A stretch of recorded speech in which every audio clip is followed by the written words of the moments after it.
donc Henri, toi qui as des coiffeurs dans ta famille, tu ne pourrais pas me couper les cheveux? Bah, c'est mon cousin. Oh bah un cousin, c'est pas si éloigné que ça. Parce que par ici, on ne trouve plus de coiffeur. Hein. Ouais, mais moi, j'ai jamais fait ça, oh. Arrête, j'ai tous les outils, c'est pas compliqué. Tu sais, la coiffure, c'est un métier. Oh non, juste une bonne paire de ciseaux et hop. Bon, comme tu voudras.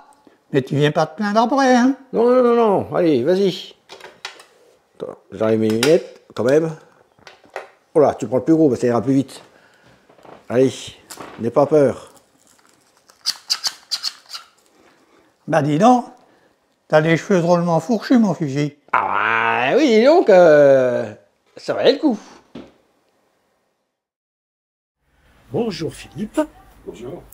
Dis-moi, l'Ego du mois ce mois-ci, c'est sur la coiffure, l'art et la coiffure. Oui. Donc si tu peux m'en parler un petit peu, je pense que tu as dû rencontrer souvent ce genre de phénomène, l'art et la coiffure. C'est Oui. quand même intéressant. Oui, bah, l'art et la coiffure, c'est étroitement lié depuis des siècles. Mais quand même, on a souvent tendance à oublier qu'à la base, on est des artisans. Voilà. Donc dans artisan, il y a artiste, mais il y a surtout artisan. Donc la coiffure de tous les jours, c'est de l'art aussi. Hein. C'est pas la même fonction. Et en ce qui concerne l'art, c'est très très vaste.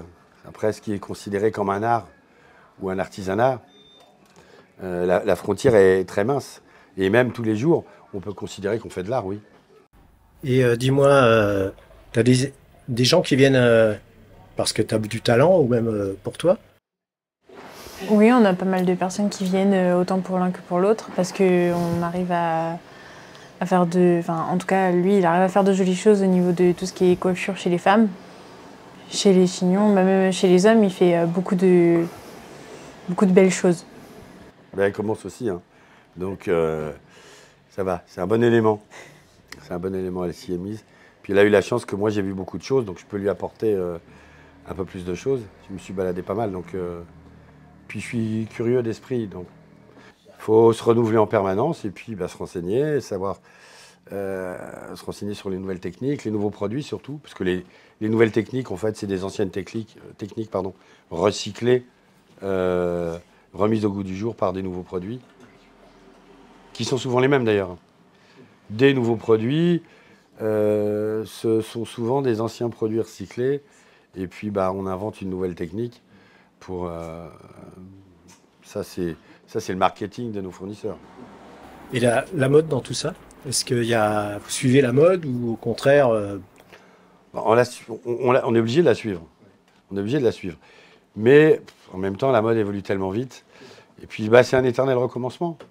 Parce que moi, je fais des coiffures à l'heure actuelle que je faisais quand j'étais apprenti. Les mêmes, hein. Les mêmes, vraiment, vraiment les mêmes choses. Donc... Je pense que pour toi, c'est l'avantage d'avoir un maître comme lui qui va t'apprendre plein de choses, plein de nouvelles choses. Au niveau des cours, on a vu des coupes qui sont maintenant, c'est moderne, c'est dans la mode d'aujourd'hui, mais on voit plus beaucoup les anciennes techniques. Et du coup, vu que je travaille avec Philippe, je vois plus d'anciennes choses et de nouvelles choses. Donc c'est un plus pour moi, en tout cas. Et puis la jeunesse voit les choses différemment. Donc c'est sûr. Et puis elle amènera, comme elle va rester après pour le brevet professionnel, elle amènera une autre clientèle, plus jeune, qui préférera se faire coiffer par une jeune que par un petit vieux. Mais voilà. Oui, mais tu lui auras passé tout ton ton savoir. C'est ce qu'on essaye de faire. Ouais. C'est ce qu'on essaye de faire. Et puis, c'est tellement vaste, hein, la coiffure. Alors, c'est vrai que mais j'insiste sur le terme artisan que artiste. Ouais. Il y a un côté péjoratif pour toi d'artiste? Non, du tout. Mais on a emmené des jeunes vers la coiffure qui se sont imaginés devenir tout de suite des grands noms de la coiffure, travailler en haute couture. Moi, je l'ai fait et c'est pas facile.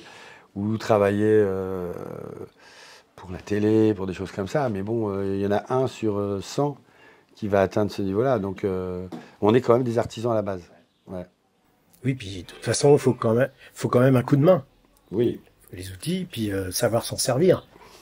Même avec les outils, je ne sais pas si j'y arriverai. Oui, heureusement, sinon on ne servira plus à rien. Mais bon, après, il y a des étapes à franchir. Hein. Si tout est fait dans l'ordre et correctement, on a après des bons coiffeurs. Mais bon, le CAP, pour moi, c'est juste une accession à la formation. Voilà. C'est pas... souvent, dans les CAF1, on leur dit, ça y est, c'est bon, vous avez votre CAP. Vous êtes des coiffeurs confirmés. Non, non, ce serait trop facile. Il y a le brevet professionnel, après, il y a le brevet de maîtrise. Et puis, il y a les concours, s'ils veulent les faire. Les concours, c'est une bonne école aussi. À condition de ne pas faire que ça. Et t'en es où donc dans tes études par rapport là, à ça? Pour le moment, j'ai passé le CAP, j'attends les résultats. Et puis après, je vais faire un BP en restant ici et en retournant au CFA. C'est bien. Bel avenir alors. Ouais. Et elle est première de sa classe. Merci. Et l'avenir en tout ça? Pas forcément pour toi, je Oui. parle, mais pour la coiffure. Comment tu penses que ça va évoluer? Je crois que ça a tendance à de nouveau se stabiliser un peu. Parce que ça a été souvent tiré vers le bas. Et on a nivelé vers le bas depuis des années. Hein, puisqu'avant, le CAP de coiffure, c'était 3 ans. Et encore avant, c'était 2 ans en coiffure homme et 2 ans en coiffure femme. Ce qui fait qu'on avait des gens spécialisés dans l'un ou dans l'autre. Après, quand c'est passé en uniquement mixte, bah, y a des gens qui n'ont pas envie de faire coiffure femme ou coiffure homme. Donc, ils s'ennuient dans l'un ou dans l'autre. Donc, on a nivelé un petit peu par le bas à un moment. Et maintenant, bah, c'est 2 ans. C'est 2 ans, alors que dans certains pays, c'est 5 ans, un CAP. Hein. Dans certains pays, c'est 5 ans. Il y a des pays que je connais, ben, comme le Cameroun, par exemple, où un CAP de coiffure, c'est 5 ans. Voilà. Et moi, je trouve que c'est beaucoup trop, 5 ans, bien évidemment, pour nous. Mais à 3 ans, c'était bien. 3 ans, c'était bien. Il y avait une année pour la coiffure homme, une année pour la coiffure femme, et une année où bah, c'était une révision globale des 2 années précédentes. C'était mieux, je trouve. Mais là, 2 ans, ça fait court. Même pour nous, pour les former. Hein. C'est juste. Bon, bah, je vois qu'il y a quand même un bel avenir. Et puis, bah, merci à vous deux. Bah, merci Merci à d'être vous. venus. Bonne chance. Merci. Merci. Surtout pour toi. Merci.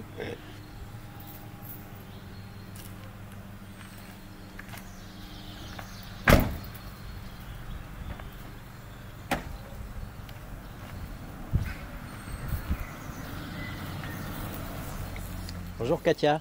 Bonjour Didier. Alors, qu'est-ce qui t'a décidé de choisir la coiffure quand tu étais petite? Disons qu'au début, je voulais faire les beaux-arts. Voilà, j'avais 16 ans. J'adorais le dessin. Enfin, tout ce qui était dessin, lecture. Et puis mon père m'a dit un jour, non, c'est mort, pas question de faire ça. Donc je me suis un peu relancée sur la coiffure, que j'aimais beaucoup. D'ailleurs, mes poupées ont pris cher au niveau des coupes. Et je me suis retrouvée à 16 ans en apprentissage en coiffure. Maintenant, je crois que tu fais de la coiffure à domicile, mais tu n'as pas commencé comme ça. Non, j'ai fait une vingtaine d'années de coiffure en salon. Et puis un jour, j'en ai eu un petit peu marre. Je sentais que ça me prenait un peu la tête. Et j'ai une ancienne collègue qui faisait coiffeuse à domicile, qui partait dans le sud de la France et qui m'a proposé de me donner toutes ses adresses de clientes. Et c'est comme ça que je suis partie dans ce truc-là. Finalement, tu retrouves quand même un petit peu l'art dans ton métier. Oui, l'art. L'art, c'est un grand mot, j'aime pas le métier art. Mais c'est surtout les relations différentes dans les salons. Moi, j'ai des clientes maintenant, c'est plus pas des amis, mais des connaissances vraiment depuis très longtemps. J'ai coiffé des enfants petits, j'ai connu des mamans enceintes. Et maintenant, je coiffe même des gamins qui ont encore 14-15 ans, que j'ai coiffé tout petit. C'est du bonheur, voilà. Ben écoute, Katia, je te remercie pour toutes ces petites informations. Et puis, écoute, vive la coiffure et vive l'art. Voilà. Merci beaucoup, Didier. Bonne journée. Normalement, il faut que tu dis quelque chose. Je croyais que c'était lui qui devait dire quelque chose. Ben non, c'est toi qui dis ah bah beau Fifi, t'as les cheveux drôlement fourchus. Je pourrais pas me coucher les cheveux par ça. Comme tu voudras. Ouais, Mais vas-y, tu vas-y. viendras pas là. Ah Ah non, la coiffure, c'est mon métier. Il est encore tombé. Bon, écoute. Oh, ben, comme tu voudras. Mais tu viendras pas te plaindre après. Hein. C'est pas bon. T'as oublié, tu sais, la coiffure, c'est un métier. Ouais, c'est bien, sauf que tu tournes pas ta tête tout de suite. Ben, quand il m'appelle. Non, quand là tu dis ah bah dis donc oui, mais tu restes.